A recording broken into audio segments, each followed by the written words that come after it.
I remember something a Methodist Sunday school teacher once told me when I was just graduating from high school. I asked about how to find a church home.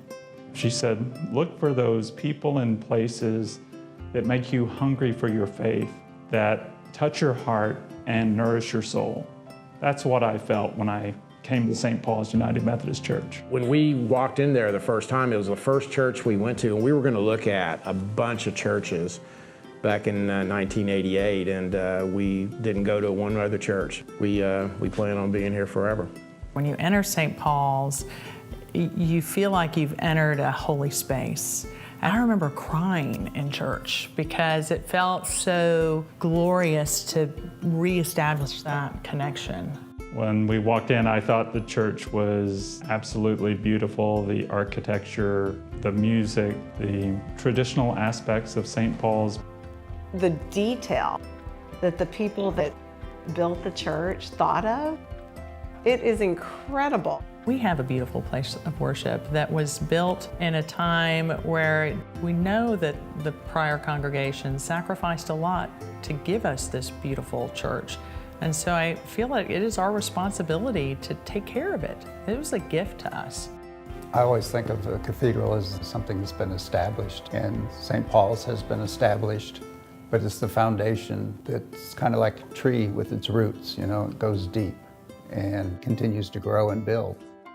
The definitions of cathedral, one of which is just the space, that holy space that God could be present there.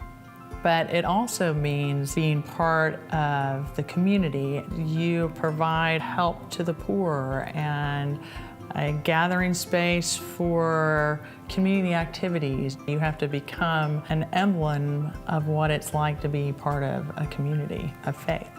Yes, the building is beautiful. It's such a wonderful sacred space that just immediately helps put you in the right mindset, but it's more about the people. It's the people that create the environment at St. Paul's, which has always been so open and welcoming. It didn't matter race, color, creed, sexual orientation, anything. Everyone has always been welcome at St. Paul's.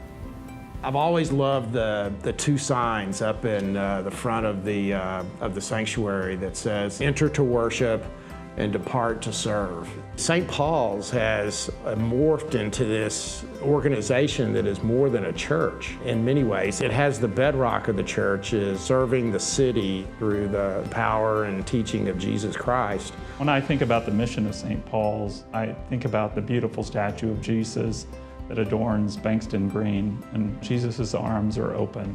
I really believe that that says it all about St. Paul's and the open arms that they show to the community in the city of Houston. We've been charged to be stewards, to pass on this great facility to the future so that they can enjoy and continue these traditions and continue this legacy that we've been enjoying. The church itself, the structure's older, but I think the feeling amongst the members is looking towards the future.